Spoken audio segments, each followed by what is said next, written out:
Selamat datang. Sekarang kita akan belajar bagaimana melakukan eh, tahapan yang kebalikan dari aturan rantai yang kita udah belajar di turunan, ada aturan rantai.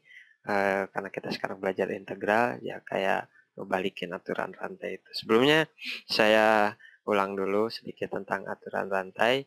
Ini ada beberapa notasi untuk eh, jelasin aturan rantai. Saya supaya mungkin saya tulis dua-duanya aja gitu, mungkin supaya kalian gak bingung. Yang pertama kayak begini, D per dx mungkin bentuknya gini, f eh, fungsi dari gx gitu. Jadi di sini tuh ada fungsi yang di dalam ini, terus fungsi itu tuh merupakan ini ada fungsi f yang lebih besar lagi gitu, merupakan fungsi dari gx gitu. Nah, ini berdasarkan aturan rantai kita tahu kalau itu sama dengan turunan dari gx dikalikan dengan turunan dari uh, fx itu yang merupakan fungsi dari gx kayak begitu ya. Nah, notasi yang kedua kayak gimana?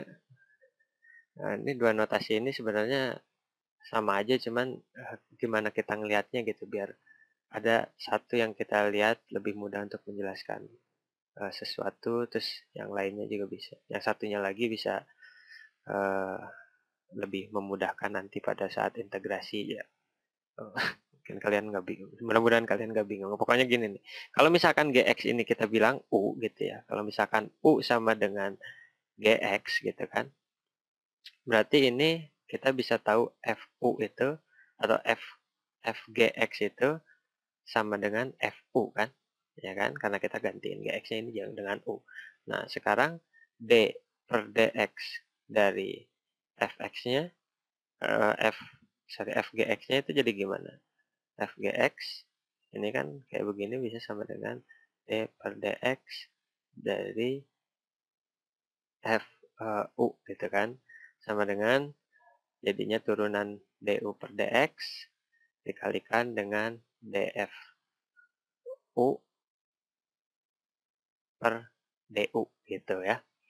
uh, nggak tahu kalian lebih enaknya ngelihat mana, tapi dua-duanya ini bisa sangat menguntungkan. Sekarang kalau soal misalkan dari turunan rantai, turunan dengan menggunakan aturan rantai gitu ya, kayak gimana? Misalkan d per dx dari sinus x kuadrat gitu kan.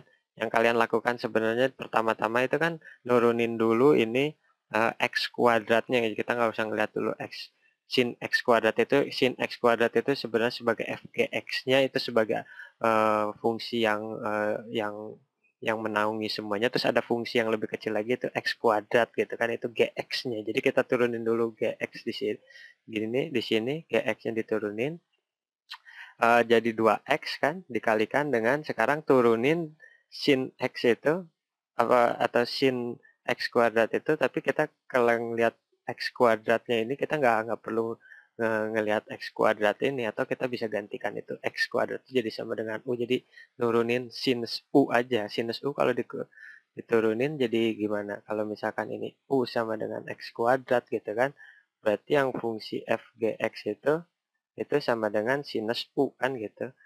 Kalian tinggal turunin aja sinus u-nya. Jadi itu adalah kosinus u. Nah, karena u-nya adalah x kuadrat berarti x kuadrat gitu. Ya, kayak gitu ya. Sekarang kalau integrasinya gimana? Kalau integrasi kan kita tinggal balikin aja. Integral g aksen itu dikalikan f aksen gx dx itu sama dengan f gx gitu kan. Ini saya ngebalikin yang ada aturan rantai ini aja, aturan rantai dari turunan itu kalau diintegrasikan bentuknya jadi kayak begini, karena ini G aksen sini, F aksennya sini, terus ini jadi F yang di dalam sini. Ya kayak gitu. Nah, kita sekarang coba masuk ke soal gitu ya. Misalkan kita punya, saya tulisin dulu F integral dari G aksen X kalikan dengan F Gx aksen dx ini sama dengan f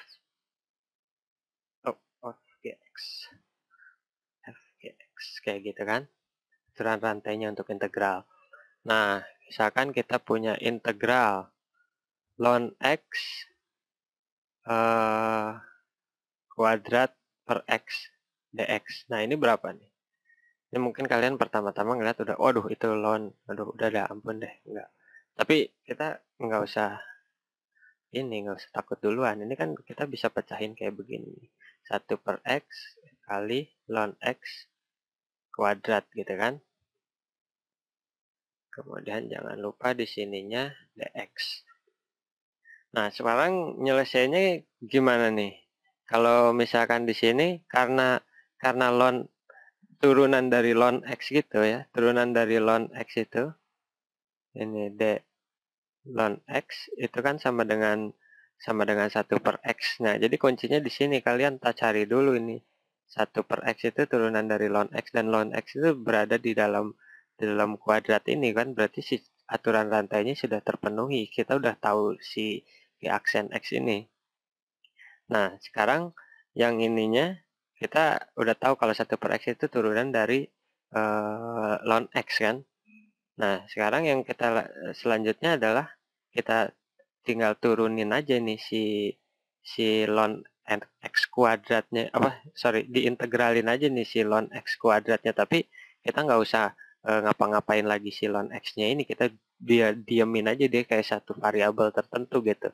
Jadi integral dari ln X kuadrat itu gimana? Berarti kan kita naikin kan si pangkatnya itu kan. Jadi ini ln X pangkat 3 gitu kan, ln X pangkat 3, terus si koefisiennya di depan ini kan sama aja, jadi 1/3 gitu kan, 1 per dari pangkatnya ini. Nah, tambah C lah ya gitu. Ya, gimana? Waduh, Kang, ini sih saya sama sama sama aja jadi tambah bingung kalau begini ya. Ya, supaya kalian nggak bingung, mungkin salah satu caranya adalah ngebalikin lagi ke dalam apa, kita turunin lagi gitu, karena integral itu kan anti turunan ya. Kita turunin 1/3 ln X pangkat 3 ini gimana? Kalau turunan dari, kita gimana berarti? D per dx dari 1/3 ln X ini pangkat 3 sama dengan berapa? Berarti kan ini aturan rantai kan? Pertama kita turunin dulu gx-nya dikalikan dengan f gx gitu kan, dimana gx-nya itu sama dengan ln x. Kita turunin ln x dulu kan, ln x diturunin berapa? Ya ini kan 1 per x di sini dikalikan dengan f gx. Nah, ini f gx itu diturunin jadi gimana? Jadi diturunin 3-nya diturunin ke sini kali 3 kali 1/3 kan jadi 1 kan. 3 kali per 3 kali 1, nah pangkatnya karena turunan 3 kurang 1, jadi 2 kan, jadi ln X pangkat 2, gitu.